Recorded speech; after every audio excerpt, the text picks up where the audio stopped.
Hi everyone, it's Andrea from Summit Valley Soap. Thanks for stopping by my channel.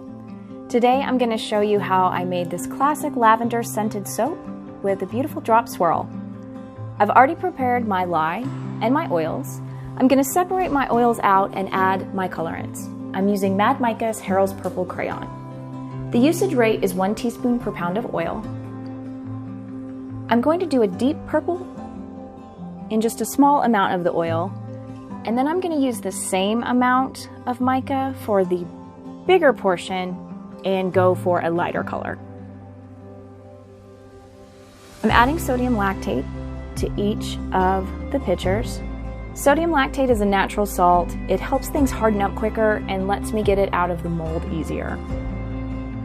Our fragrance is Rustic Essentials Lavender. It's really well behaved, so I can add it early in the process and it won't give me any grief down the line.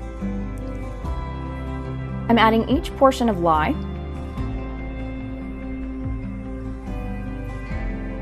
And then I'll mix them up and we'll get ready to pour. I'm going to add titanium dioxide to that third one there. And then this did not lighten up as much as I thought, so I added a little titanium dioxide. And it brings it down to a more lavender color. It's kind of gray looking now, but when it cures and gels, it'll be lovely. We're doing drop swirls, so you want a light trace. It has to be light enough to pour, but it can't be so light that it muddies. So you're walking kind of a tightrope here. Now that we have each section blended and traced, I'm going to go ahead and pour the base layer. And then I'm going to take each of our other colors and alternate. I'll pour from fairly high to begin with, and gravity will drop that down to the bottom. I want swirls throughout the soap. I usually just do kind of a 1, 2, 3 back and forth pass.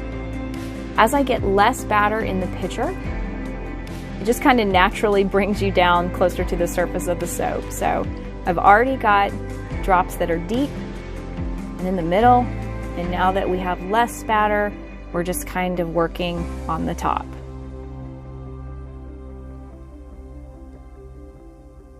I'm going to get the last of this purple.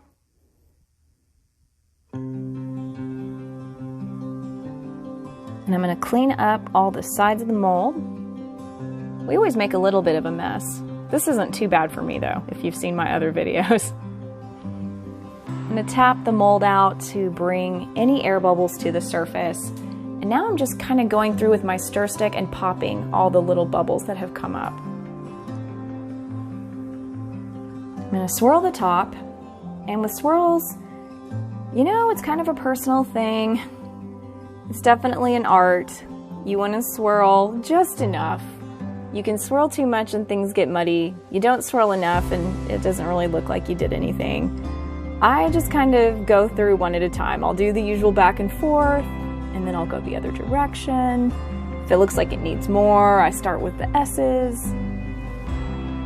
Yeah, it's hard to know when to say when on the swirls. That ought to do it. I'm going to spray it down with some isopropyl alcohol, cover it up, and then I'm going to process it in the oven. Check out some videos or Google cold process oven process soaps if you're wondering about how to process your soap. It helps it go through gel, which really brings out the color. Now that we've got it out of the mold, I'm going to cut it open.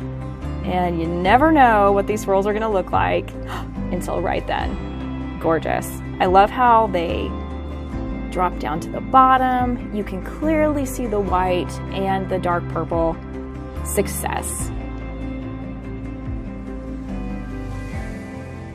All right, now that everything's cut, I'm going to come in with my planer and bevel all the edges. Clean up the bars, make them look nice and finished. I use the paintbrush to take off any little bits of soap that get left behind. I just about fell asleep smelling all this lavender and beveling soap, which is my favorite thing to do to relax. These bars will be available in my Etsy shop around October 21st. You can find me at summitvalleysoap.etsy.com. Be sure to like and subscribe so you don't miss any of my videos in the future, and follow me on Facebook and Instagram. I hope you enjoyed the video. Thank you so much for stopping by, and have a great day.